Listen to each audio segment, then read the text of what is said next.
Movie की शुरुआत में हम देखते हैं एक जय नाम की लड़की एक कार की डिक्की में बंधी हुई। वो भागने की बहुत कोशिश कर रही थी, लेकिन उसको किडनैप करने वाला आदमी पर खड़ा होकर सब कुछ देख रहा था और उसके बाद वो कार की डिक्की को बंद कर देता है। अब सीन इस घटना के एक दिन पहले की आता है, जहाँ पे हम देखते हैं वही जय नाम की लड़की उसके पेरेंट के रेस्टोरेंट पे काम करती थी और उसके साथ उसकी फ्रेंड एबी भी उसके साथ काम करती थी। वो एबी जय को शाम में बार में जाने के लिए ऑफर करती है। उनके पास एक फेक आईडी कार्ड भी थी क्योंकि जय एक टीनेज थी। उसके बाद हमें एक सीन दिखाया जाता है जहाँ पे जय के पिताजी जय को एक रिंग देते हैं जो उनकी पुरखों की अमानत थी। उस दिन शाम को जय एंड अभी उस फेक आईडी को यूज करके बार में जाके वो दोनों शॉर्ट्स पीते एंड देन उसकी नजर एक चार्मिंग लड़के पे पड़ते हैं। वो फायर फाइटर की ड्रेस पहना हुआ था, जिसके बाद उन दोनों में बातचीत होती है और अभी उन दोनों को बात करने के लिए अकेला छोड़ जाते हैं। उसके बाद वो लड़का जय को घर छोड़ने के लिए एक राइड ऑफर करते हैं। जब वो दोनों कार से जा रहे थे तो जय के घर पहुंचने से पहले वो लड़का कार को रोक लेता है और उसके बाद जय को किस करना चाहता है, जो जय को पसंद नहीं आता। उसके बाद वो फायर फाइटर वाला लड़का कार से उतरता है और पीछे खड़े हुए एक कार के पास जाता है, जो जय को बड़ा अजीब लगता है। जय देखती है उस कार में बहुत सारे यूनिफॉर्म है जो कि नकली है। जय समझ जाती है। वो भागने की कोशिश करते हैं, लेकिन उतने ही जल्दी वो लड़का जय को पीछे से पकड़ लेता है और सीन ब्लैंक हो जाता है। अब सीन काट होके बॉब नाम के एक पुलिस ऑफिसर के पास आता है। वो एक फार्म की तरफ जा रहा था। वहाँ पे 2 ऑफिसर ऑलरेडी थे। उस जगह पे एक लड़की की लाश मिली थी जिसके पैर पे ट्रैकर बंधा हुआ था। इन्वेस्टिगेशन आगे नहीं बढ़ पाई, इसलिए बॉब उन 2 पुलिस ऑफिसर को वहीं पर मार देते हैं।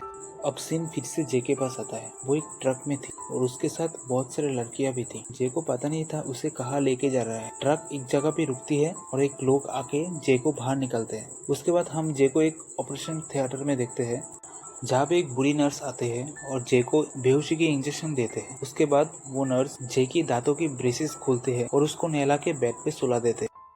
जे के जब नींद खुलता है वो देखते हैं वो एक छोटे से रूम पे थी, जहाँ पे बंक बेड पे 2-3 लड़कियां भी थी। उसके बाद एक अनाउंसमेंट होता है और हम लोग देखते हैं वहाँ पे 2-3 नहीं बहुत सारी लड़कियां थी जिन्होंने छोटे छोटे कपड़े पहने हुए थे। उसके बाद हमें उस जगह पे बॉब को दिखाया जाता है। बॉब उन लड़कियों के लिए छोटे छोटे गिफ्ट और बिल्ली की बच्चियां लाए थे। जे अभी तक रूम से बाहर नहीं निकली। बॉब उसको थोड़े दिन के टाइम देता है इस माहौल में डालने के लिए। नेक्स्ट मॉर्निंग हम देखते हैं जे उन सभी लड़कियों के साथ नहाने जाते हैं।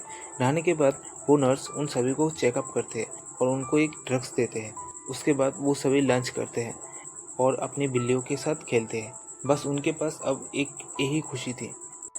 इस तरीके से कुछ दिन बीतता है और उसके बाद हम देखते हैं एक बॉग नाम का आदमी वहाँ पे आता है और वो कुछ लड़कियों को सिलेक्ट करता है। उनमें से एक लड़की जे भी थी। बॉब उन लड़कियों को एक बैंड की मदद से किसी अननोन जगह पे ले जा रहे थे।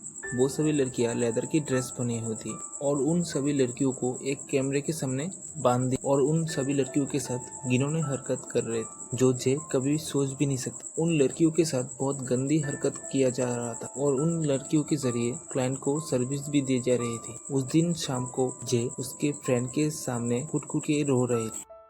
अभी कुछ दिनों के बाद हम देखते हैं वो लड़कियों को अकेले ही क्लाइंट के पास ले जाते हैं। वो क्लाइंट जे को एक स्कूल ड्रेस में बुलाते हैं। उस क्लाइंट का नाम जॉन है। जॉन एक शादीशुदा आदमी है। उसके बाद वो जे और जॉन को एक अकेले रूम में भेज देते हैं और खुद दूसरे रूम पे आ जाते हैं और वहाँ पे आके ड्रग्स लेना शुरू कर देते हैं। कुछ टाइम बाद बॉब एक चिल्लाने की आवाज सुनते हैं। वो भाग के जाते हैं और देखते हैं जॉन जमीन पे गिरा हुआ था। उसके प्राइवेट पार्ट को जे ने काट लिया था। जे वहां से भाग गया था। फिर बॉब उसके पीछे पीछे भाग जे को पकड़ने के लिए। जे एक दूसरी यार्ड पे चले गए। वहाँ पे 2 औरत बैठी हुई थी। जे उन लोगों के पास जाके हेल्प मांगती, लेकिन तभी बॉब वहाँ पे आके जे को पकड़ लेता है और बॉब अपने आप को पुलिस बताता है। वो उन लेडी को बताता है कि जे एक ड्रग्स एडिक्ट पेशेंट है, वो उसको पकड़ने आया। फिर बॉब जे को पकड़ के वहाँ से ले जाता है और उसके बाद हम देखते हैं जे को एक पनिशमेंट देता है, जिसमें उसे एक बर्फ से भरा हुआ बाथटब में बिठा दिया जाता है पूरी रात के लिए। उसके कुछ देर बाद बॉब वहाँ पे आता है और बॉब को इंसल्ट करता है और उसके बाद उसको एक थप्पड़ मार देता है। अब सीन 1 साल बाद शिफ्ट होता है। अब जे अपने बीते हुए कल को भुला के इस सिचुएशन को एक्सेप्ट कर लेता है। अब उसका नाम जे से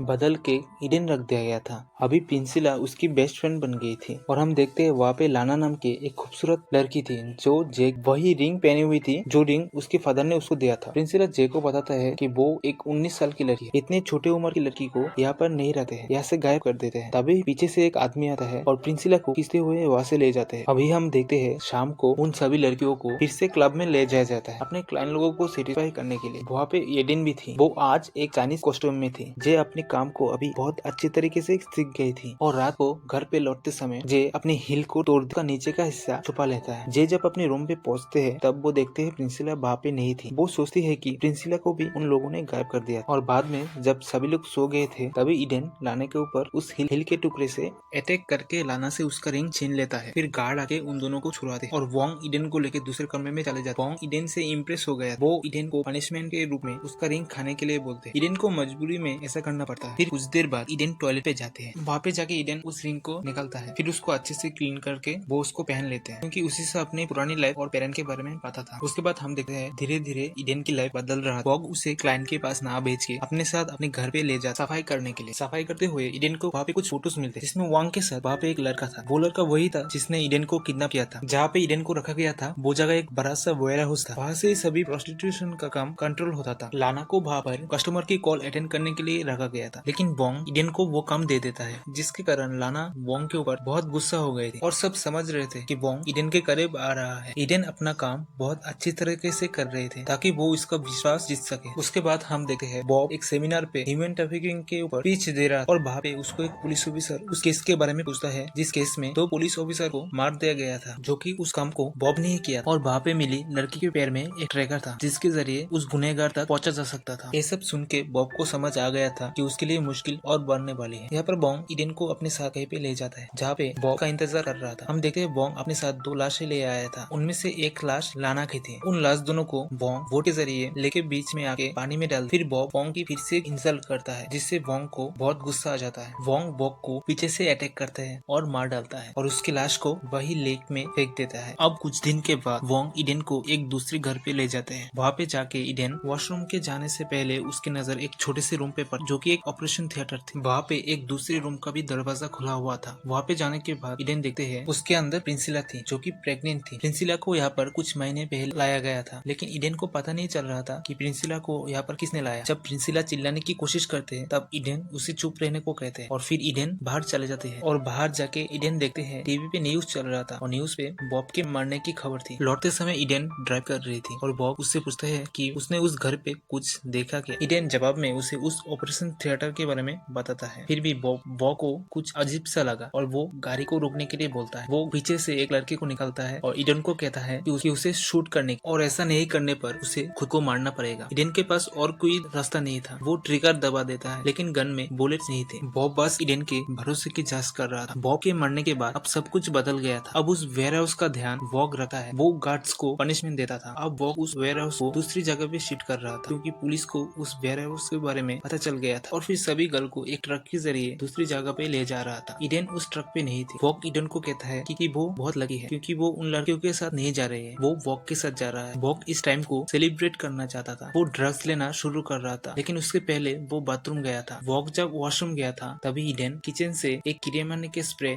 वॉग के नशे की ट्यूब में डाल दिया था। उसे वॉग पीने के बाद बेहोश हो गया था। फिर ईडन अपने पैरों के ट्रैकर को काट के वॉग का केस लेके और वहाँ से कुछ इंजेक्शन ले लेता है और फिर वो वॉग की कार की चाबी लेके वहाँ से चले जाते हैं। ईडन अपने घर नहीं जाते हैं, वो पहले उस जगह पे जाते हैं जहाँ पे प्रिंसिला थी।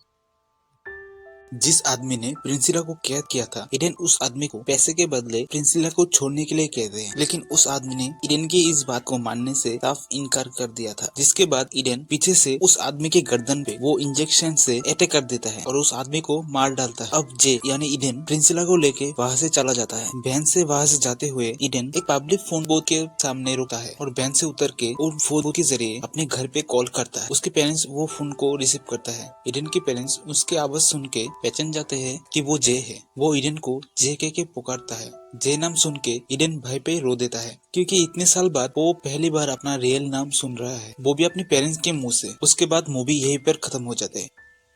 दोस्तों, असल में एक कहानी किम जोंग के लाइफ के ऊपर बेस्ड है। वो साउथ कोरिया में रहती थी और वो यूएसए से किडनैप हो गए थे। जॉन किम अब एक सोशल एक्टिविस्ट है। वो अब ह्यूमन ट्रैफिकिंग के ऊपर काम कर रही है। दोस्तों किम तो बच गए, लेकिन उन सारी लड़कियों का क्या हुआ उसका कुछ नहीं पता। तो दोस्तों मूवी को एंड तक देखने के लिए बहुत सारा धन्यवाद। आपको ये मूवी कैसा लगा कमेंट पे बताइएगा और ऐसे ही मूवी एक्सप्लेन पाने के लिए चैनल को सब्सक्राइब कर दीजिएगा। Thank you.